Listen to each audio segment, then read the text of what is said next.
నమస్తే, welcome to Leo. వాస్తవం చెప్పుకోవాలంటే ఇతర పార్టీలో ఉన్నప్పుడు ఈ నాయకులకి ఇలాంటి పేరు లేదు, కానీ ఇదే నాయకులు ఆ పార్టీలోకి వెళ్ళిన తర్వాత ఇలా ఎందుకు తయారయ్యారు? ఇంతకీ ఏ పార్టీ అనుకుంటున్నారా? అదే వైసీపీ. అయితే గతంలో వైసీపీ కాకుండా ఇతర పార్టీల్లో ఉండే వాళ్ళు ఎవరైతే ఉన్నారో వాళ్ళందరికీ కూడా ఒక మంచి పేరే ఉండేది.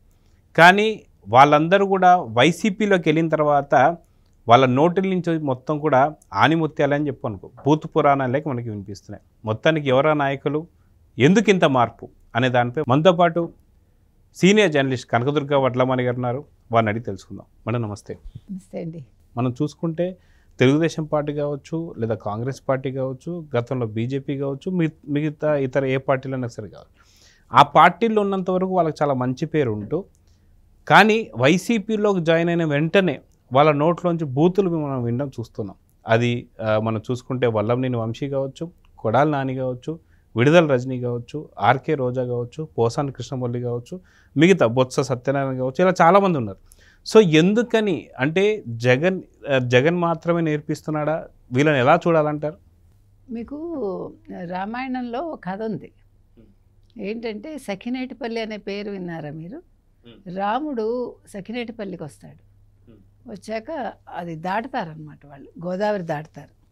దాటగానే లక్ష్మణుడు ఏం చేస్తాడంటే, ఇదేంటి అన్నగారు, నేను మీ బాణాలు మోస్తున్నాను, మీ ధనుసు మోస్తున్నాను, మీ తీసేసుకోండి అని ఇచ్చేస్తాడు. రాముడు నవ్వేసి ఊరుకుంటాడు. ఊరుకున్నాక వాళ్ళు రాత్రి అక్కడే పడుకుంటారు, లేస్తారు. మళ్ళీ పొద్దున్న పడవలో వెనక్కి వెళ్తారు. పడవ ఎక్కాక లక్ష్మణుడు ఆశ్చర్యపోతాడు, ఇదేంటి అన్నగారు మీరు పట్టుకున్నారు ధనుస్సు ధనుర్బాణాలు అవన్నీ.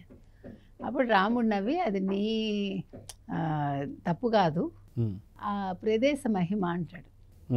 అంటే ఇదివరకే ఒక కథలా చెప్తారు. ఇది ఎందుకు చెప్పుకుంటున్నామంటే అది పూర్తిగా వాళ్ళ తప్పు కాదు. అది వైసీపీలో చేరాక జగన్మోహన్ రెడ్డి గాలి తగిలాక వీళ్ళందరూ ఇట్లా మారిపోవటం జరిగింది.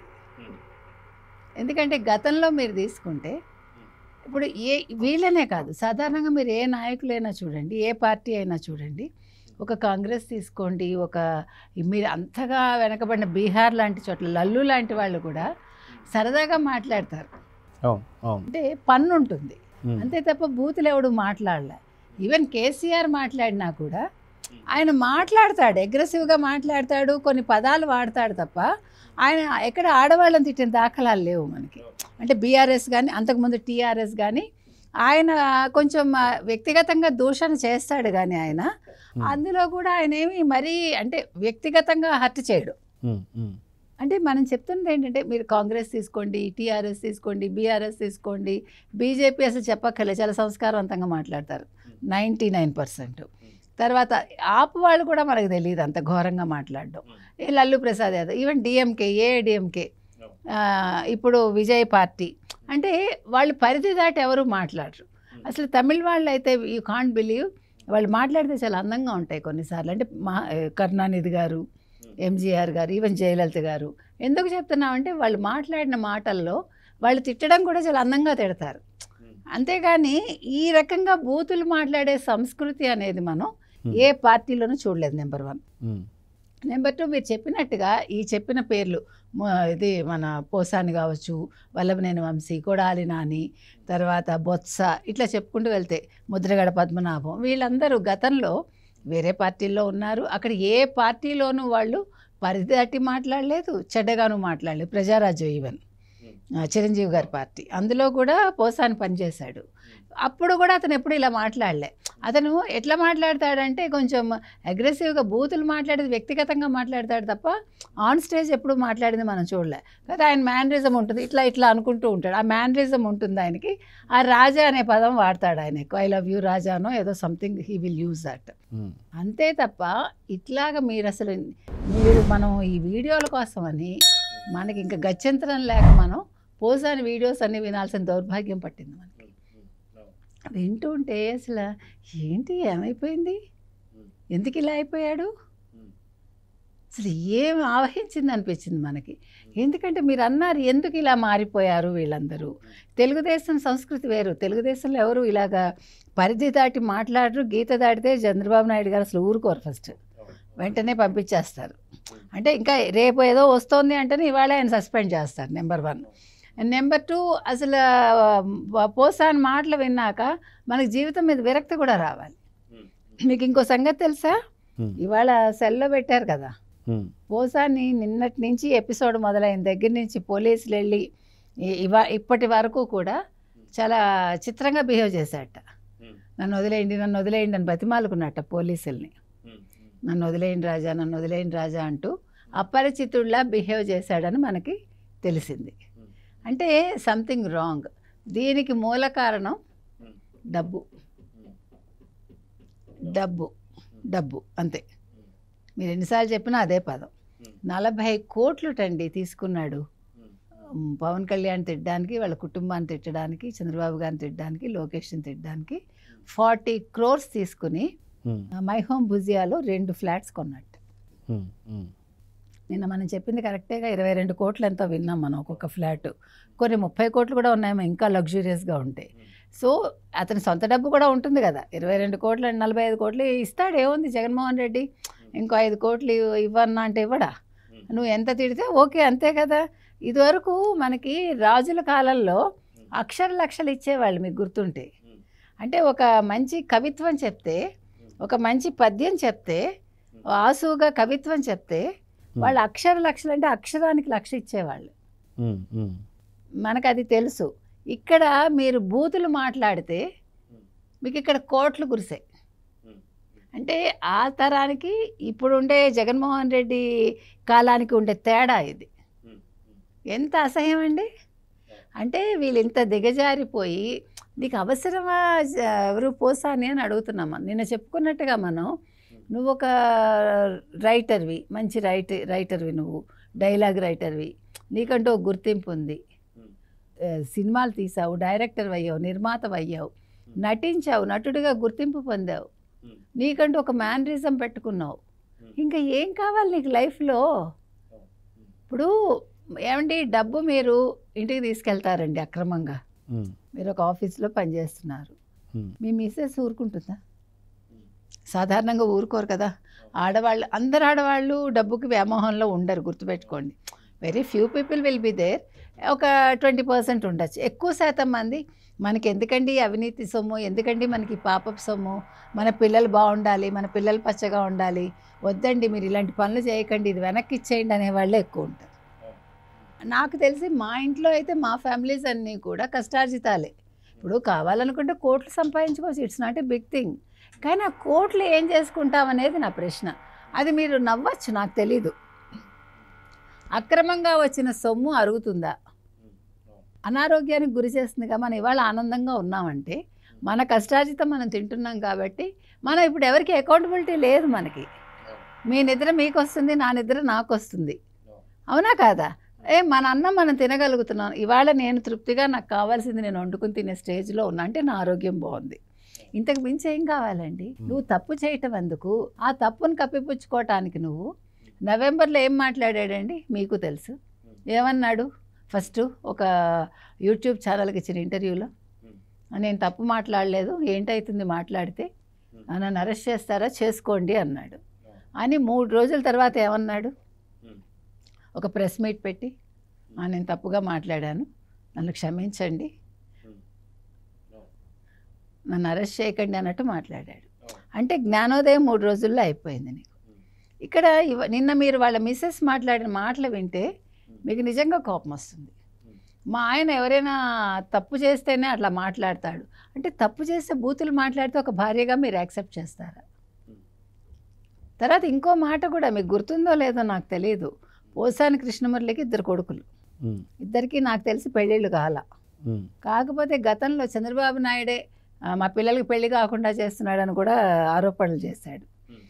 ఇప్పుడు నువ్వేమో కమ్మకోలస్తులను తిట్టి నువ్వు రెడ్లతో చేరు, తప్పులేదు. ఏమంటే పార్టీల కులాల అంటగట్టక్కర్లా. ప్రతి పార్టీలోనూ అన్ని కులాల వాళ్ళు ఉంటారు, అన్ని మతాల వాళ్ళు ఉంటారు, నథింగ్ రాంగ్ ఇన్ ఇట్. కానీ నువ్వు పని కట్టుకుని నువ్వు కమ్మ కులస్తులను తిట్టి నీ పిల్లలకి పిల్లని అడిగితే ఎవడిస్తాడు? అయితే ఇక ఇంకొక వ్యక్తిని చూసుకుంటే వల్లభనేని వంశీ గారి గురించి, అందగాడు, గ్లామరస్ ఫెలో. ఇప్పుడు ఆ గ్లామరస్ ఫెలోకి మీరేమో 6/4 రూమ్ ఇచ్చారు. వాళ్ళ ఆవిడ ఇవాళ చాలా తెగ బాధపడిపోయారు. ఇప్పుడు వీళ్ళందరికీ కూడా లేనిపోని రోగాలు వచ్చేస్తాయి.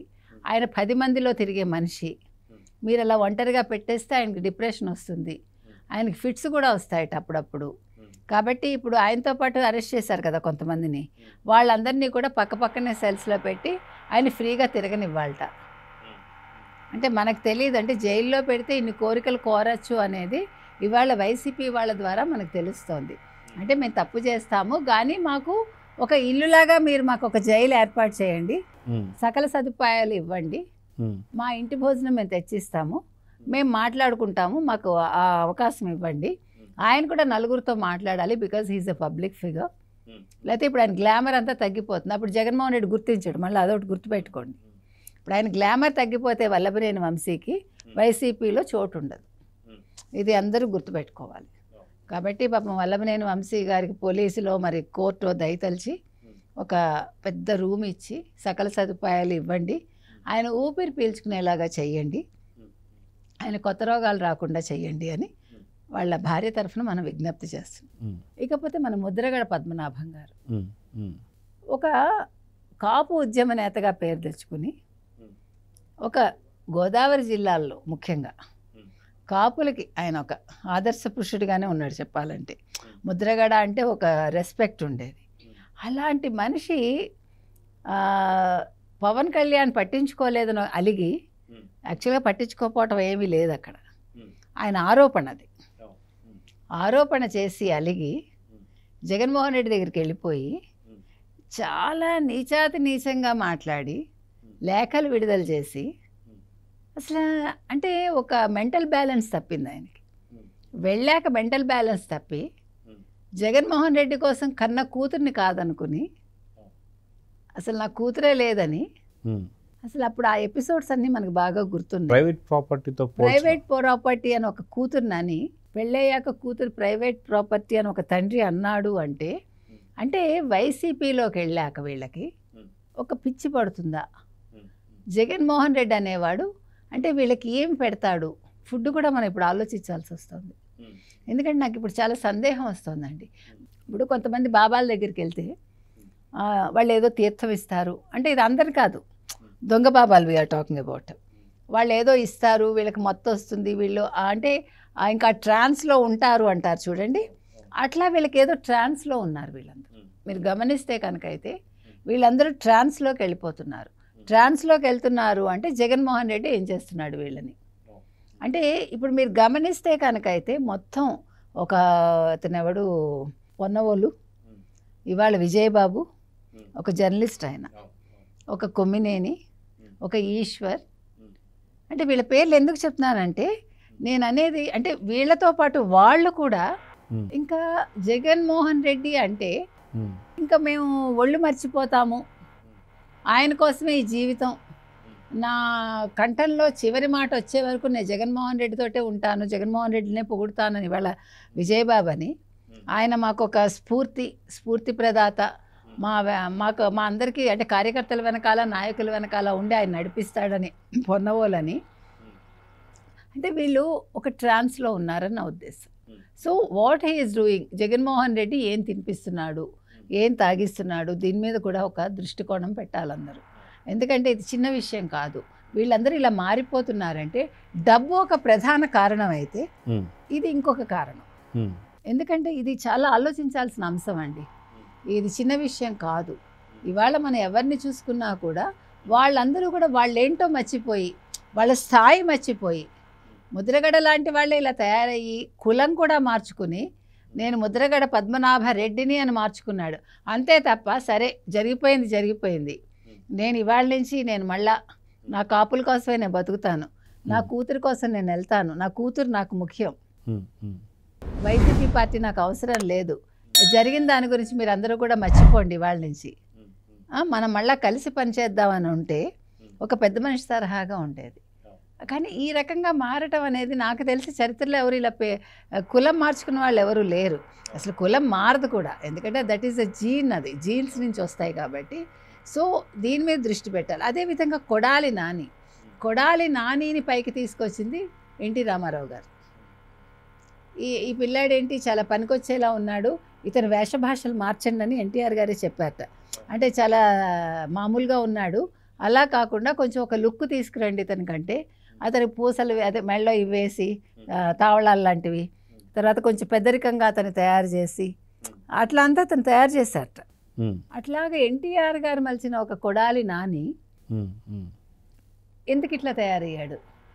ఒక గుట్కా నానిగా తయారయ్యి, ఒక బూతుల నానిగా తయారయ్యి, ఈరోజు అసలు కొడాలి నాని అనేవాడి మొహంలో కత్తివేటుకు నెత్తురు చుక్కలేదు. మీరు గమనిస్తే ఇదే కొడాలి నాని మీరు జస్ట్ ఎలక్షన్ ముందు వీడియోస్ అన్నీ చూసారంటే అసలు ఎంత నీచంగా చంద్రబాబు గారిని, లోకేష్ని, అందరినీ, పవన్ కళ్యాణ్ అందరినీ మాట్లాడాడంటే అసలు ఏంటి వీళ్ళు మనుషులేనా? నిజంగానండి వింటుంటే బాధ వస్తుంది. అసలు ఎందుకో మరి ఈ రకంగా వీళ్ళందరూ ఎందుకు తయారయ్యారు అనే దానికి జగన్మోహన్ రెడ్డి ఆన్సర్ ఇవ్వాలి. ఈవెన్ సజ్జల వీళ్ళందరూ కాదు, ఎందుకంటే అందరూ ఆస్తులు సంపాదించుకున్నారు, అందరూ ఇది చేసుకున్నారు, తెలివిగా విజయసాయి రెడ్డి బయటకు వచ్చాడు. కానీ వీళ్ళందరూ కూడా ఎందుకు ఇట్లా ఇంకా అక్కడే కొట్టుకుంటున్నారు? ఒక అంబటి రాంబాబు కావచ్చు, అంబటి రాంబాబు ఇంకా ఇంత ఘోరంగా మాట్లాడలేదేమో, అంటే భాష వరకు కొద్దిగా అంటే మాట్లాడతాడు, అగ్రెసివ్గా మాట్లాడతాడు. ఈవెన్ పేర్ని నాని కూడా అంటే వీళ్ళతో కంపేర్ చేస్తే భాష దగ్గర కొంచెం వాళ్ళిద్దరూ బెటర్గా ఉన్నారు మీరు అంటే కంపారిటివ్గా చూసుకుంటే వీళ్ళందరితోటి. కానీ వీళ్ళందరూ మాత్రం ఇంకా బూతుల్లో తడిసిపోయారు. వాళ్ళు ఆ బూతుల వర్షంలో తడిసి అది మాట్లాడటమే మా జీవిత పరమావధి అనుకుని ఈరోజు ఊచలు లెక్క పెట్టుకుంటూ అసలు ఇప్పుడు నన్ను అడిగితే అందరికంటే పోసాని షాక్ తిన్నాడు. అతను అరెస్ట్ అవుతానని అనుకోవాలా, అంటే బతిమాలుకునే స్టేజ్కి వచ్చాడు అంటే నీకేం కర్మమా? చదువుకున్నానంటే నీ చదువెందుకు తగలబెట్టడానికి కాకపోతే? కాబట్టి ఇవాళ వీళ్ళందరూ కూడా ఇలా తయారవడానికి ఖచ్చితంగా జగన్మోహన్ రెడ్డి కారణం అండి. జగన్మోహన్ రెడ్డి అనేవాడిని ముందు మీరు డాక్టర్కి చూపించి తర్వాత వీళ్ళందరినీ వరుసగా డాక్టర్కి చూపించాల్సిన అవసరం ఎంతైనా ఉంది. దానివల్ల ఆంధ్రప్రదేశ్ ప్రజలు ముందు ప్రశాంతంగా బతుకుతారు, ఈ బూతుల నుంచి వాళ్ళు విముక్తికి పొందుతారు. సో చూద్దామని ఖచ్చితంగా ఆర్కే రోజా కావచ్చు, విడుదల రజనీ కావచ్చు, మిగతా వీళ్ళందరూ కూడా గతంలో వేరే ఏ పార్టీలు ఉన్నా సరే ఇలాంటి ప్రవర్తన అయితే చూడలేదు. సో వైసీపీలోకి వచ్చిన తర్వాతే ఎందుకు ఇలా మారుతున్నారంటే దానికి ఖచ్చితంగా మీరు అన్నట్టుగా జగనే సమాధానం అయితే చెప్పాలి. సో చూద్దామండి ఏం జరుగుతుంది. నమస్తే.